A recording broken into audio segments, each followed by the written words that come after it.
Los Angeles Lakers versus Milwaukee Bucks Game Preview. Mapapalaban si Luka Doncic kay Giannis at Buddy Hield nakakagulat na nakakalungkot na mensahe sa trade kay Andrew Wiggins kay Butler. Sa preview na ito ng Lakers laban sa Bucks, ipagpapatuloy ng Lakers ang kanilang road trip patungo sa Milwaukee upang harapin ang Bucks. Ang Lakers ay natalo sa dalawang magkasunod na laro at bumagsak sa ikatlong pwesto sa Western Conference standings sa likod ng Nuggets.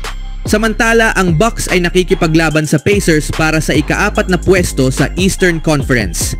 Ang opening tip-off ay nakatakda sa alas 7:50 ng gabi Eastern Standard Time.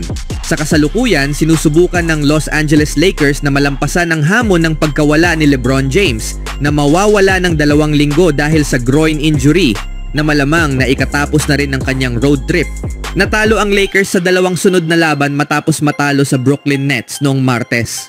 Si Luka Doncic na may iniindang pananakit sa likod ay nanguna para sa Lakers na may triple-double performance na 22 puntos, 12 rebound at 12 assist, ngunit may mababang shooting percentage na 8 sa 26 mula sa field. Nagbigay ng malaking tulong si Gabe Vincent na may 24 na puntos mula sa bench. Matapos manalo sa 8 magkasunod na laro, nagsimula ang road trip ng Lakers sa sunod-sunod na pagkatalo kontra Boston at Brooklyn. Dahil dito nalagpasan sila ng Denver Nuggets at ngayon nasa ika-2 pwesto sa Western Conference, isang laro ang agwat sa Lakers. Sa opensa, lumakas ang Lakers matapos makuha si Doncic sa trade deadline. Ang team ay nagpakitang gilas sa NBA bago mapilitan si James na umalis sa laban kontra Celtics noong second half dahil sa injury. Sa ngayon, kailangang ipaglaban ng Lakers ang ika-2 pwesto sa likod ng Oklahoma City Thunder sa Western Conference. Sa ngayon, ang Lakers ay ika-18 sa NBA pagdating sa scoring ngayong season. 7 sila sa field goal shooting, ika-17 sa 3-point shooting, at ika-22 sa 3-pointers made per game. Sa kabuuan, ika-11 sila sa NBA sa offensive efficiency. Sa depensa, ika-8 ang Lakers sa points na pinapayagan kada laro, ika-8 sa field goal defense, at ika-4 sa 3-point defense, ika-13 sila sa defensive efficiency, ika-13 sa scoring margin, ika-15 sa turnover margin, and ika-15 sa rebounding. Sa kabilang banda, ang Milwaukee Bucks ay patuloy na nakikipaglaban para sa home court advantage sa unang round ng Eastern Conference Playoffs. Kasalukuyan silang nakikipagsabayan sa Pacers para sa ika-4 na pwesto sa Eastern Conference. Bago ang laban nila kontra Pacers noong Miyerkules, may 7-3 record ang Bucks sa kanilang huling 10 laro. Sa laban kontra Indiana, tila panalo na ang Bucks matapos ang 3-point lead sa huling segundo, ngunit na-foul si Tyrese Haliburton habang pumapalo sa isang 3-pointer na nagresulta sa isang 4-point play at pagkatalo ng Milwaukee.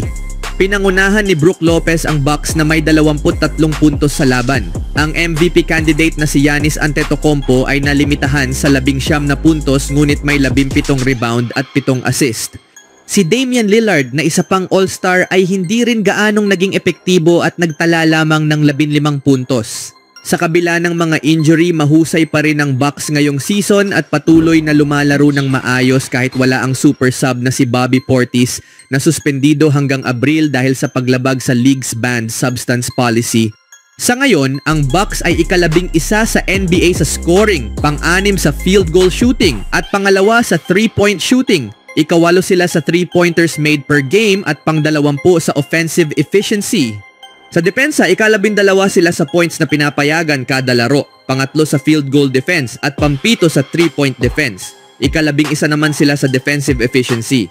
Ngayong Biyernes, tatanggapin ng Bucks ang isang humina at may sugatang Lakers team sa Milwaukee. Muling mawawala si LeBron James at si Luka Doncic na may iniindang sakit sa likod ang mangunguna sa Lakers. Nakita na sa laban sa Brooklyn na nahirapan si Doncic sa kanyang shooting at malamang na may epekto rito ang kanyang injury. Dahil sa pagkawala ni James lalo na sa rebounding, posibleng magkaroon ng malaking laro si Giannis sa loob ng paint. Bagamat parehong nahihirapan ng dalawang team, pinagsamang 5 sunod na talo, mas pabor sa Bucks ang laban na ito kontra sa isang hindi malusog na Lakers squad. Ano sa tingin nyo mga kaibigan?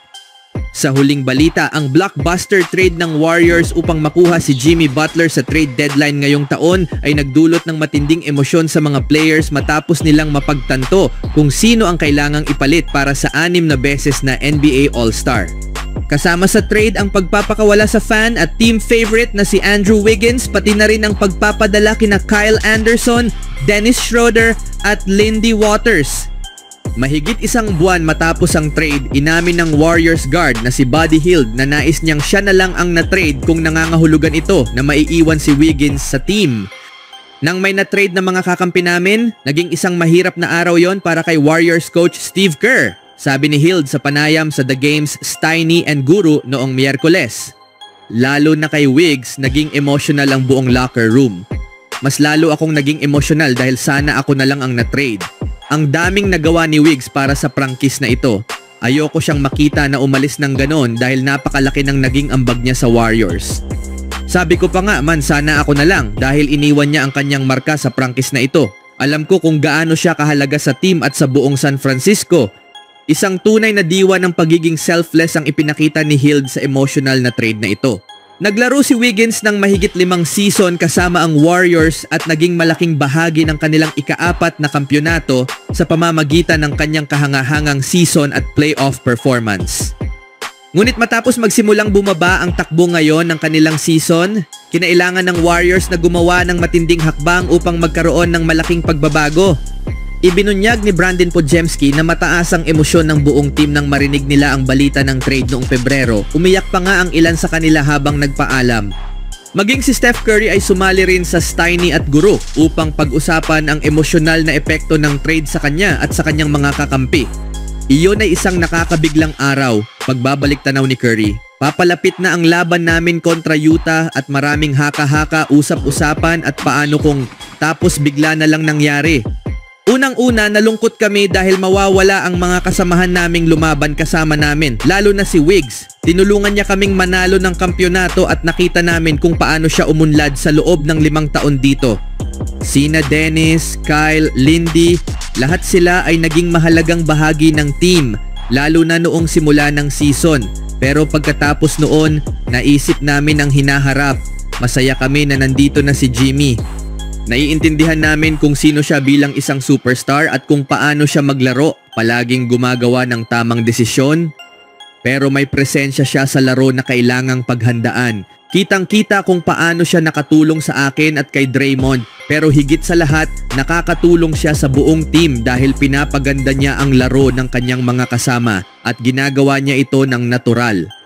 Walang dudang naging mabigat ang pagpapadala ng Warriors kay Wiggins patungong South Beach, pero nananatili pa ring mahalagang bahagi ng team si Buddy Hield. Ang kanyang mataas na enerhiya at positibong presensya sa loob ng locker room ay lubos na nirerespeto ng kanyang mga teammates. Ano ang masasabi niyo mga kaibigan?